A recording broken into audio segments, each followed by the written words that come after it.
안녕하세요. 건강강사 박진선입니다. 오늘은 질문에 대답을 하고 가고자 합니다. 며칠 전에 저한테 질문을 주셨는데요. 장폐색으로 병원에서 진료를 받으시고 이제는 괜찮아지셔서 퇴원을 하셨는데 병원에서 이렇게 말씀하셨다고 합니다. 첫 번째 복근 운동, 두 번째 허리 운동, 세 번째 다리 운동을 하세요 라고요. 그런데 어떤 운동을 해야 될지 몰라서 저한테 문의를 주셨는데요. 그래서 오늘은 장폐색을 예방할 수 있는 운동에 대해서 이야기해 보고자 합니다. 장이 원활히 움직이려면 어떤 활동을 해야 될까요? 우리의 장은요, 지금 보시는 그림처럼 이렇게 있어요. 이 장들은 꼬불꼬불꼬불 꼬여 있기 때문에 이 꼬불꼬불한데 장이 잘 움직이고 있다는 게 어떻게 보면 신기할 따름입니다. 그러면 이 소장과 대장의 장들이요, 잘 움직이게 하는 방법에 대해서 같이 이야기 나눠볼게요. 일단은요, 첫 번째, 복근 운동 하라고 했잖아요. 이 복근 운동은 어떻게 이루어질까요? 네, 숨쉬기로 가능합니다. 우리는 복근 운동 하면은 윗몸 일으키기 같이 어떤 근력 운동을 생각하시는데요. 전혀 그렇지가 않아요. 근력은 있으면 좋고 보기에 좋지만요. 실제로 나의 건강에 그렇게까지 영향을 미치진 않습니다.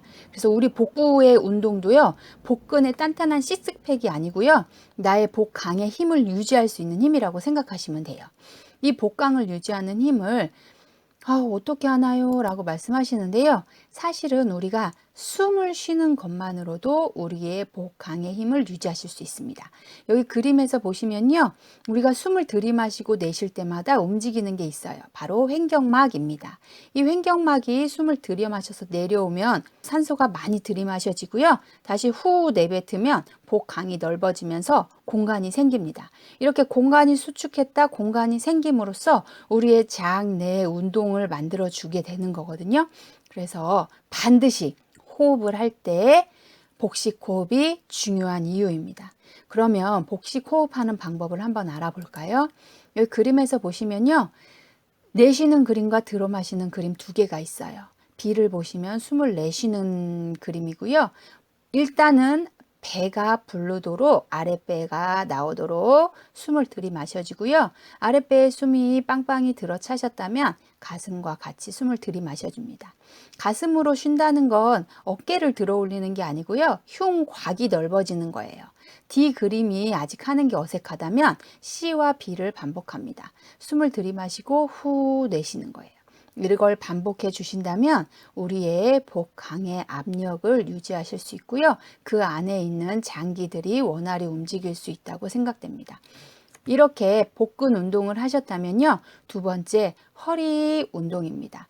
허리 운동하면 또 엄청나게 힘든 운동들을 생각하시는데요. 허리를 바르게 운동하시는 가장 좋은 방법은요. 골반을 움직여 주시는 거예요. 여기에 그림을 보시면요. 우리 사람이 반듯한 위치에 있었을 때의 그림을 표시해 두었습니다.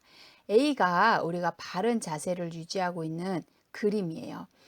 골반이 정 위치에 있으려면 머리에서 다리까지 선을 일직선으로 내렸을 때 귀, 어깨, 골반, 무릎, 발목을 관통하듯이 내려오시면 바른 자세입니다.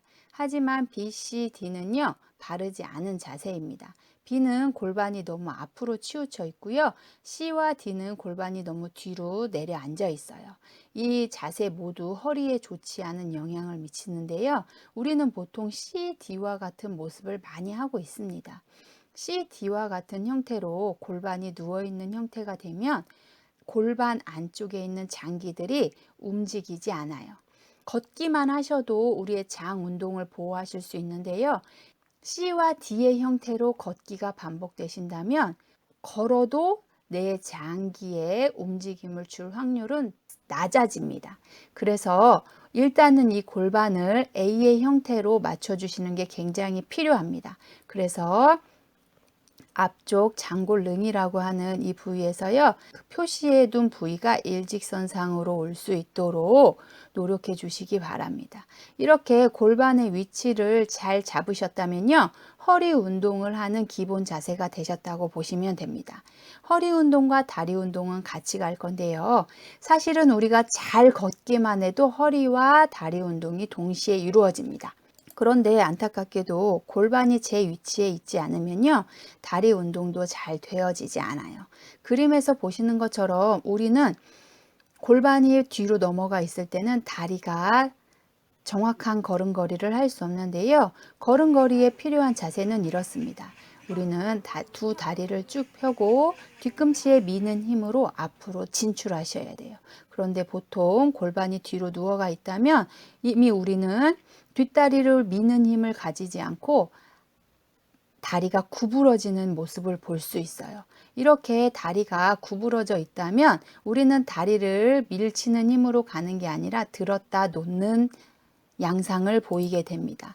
이렇게 되신다면 골반을 들었다 놨다 하기 때문에 허리나 엉덩이, 뒤 허벅지는 전혀 운동을 하지 않게 됩니다. 그래서 우리는 반드시 골반의 위치를 바로 하시고 두 다리를 쭉 편 상태에서 체중을 골고루 분산시켜 줍니다. 이렇게 다리를 펴고 걷게 된다면 이런 걸음이 되겠죠. 하지만 골반을 제 위치로 하지 않고 다리를 들었다 놓는다면 이런 걸음걸이가 될 것입니다. 자, 다시 한번 정리를 해보겠습니다. 우리는 장폐색을 예방하기 위해서 어떤 운동을 하여야 된다고 했을까요? 네, 허리 운동, 배 운동, 다리 운동이에요. 그런데 이 운동은 어떻게 하면 되신다고요? 네, 맞습니다. 호흡을 하시고요. 골반을 제 위치로 두신 다음에 적극적으로 걸으시는 겁니다. 이렇게만 해주셔도요, 장폐색을 예방하실 수 있고요. 변비라든지 설사라든지 소화기관에 의한 문제를 일으키는 질병들을 충분히 예방할 수 있다고 생각됩니다. 오늘도 바른 자세로 힘차게 걷는 하루 되시길 바라고요. 도움이 되셨다면 좋아요와 구독 부탁드립니다. 그럼 저는 또 찾아뵙겠습니다. 안녕.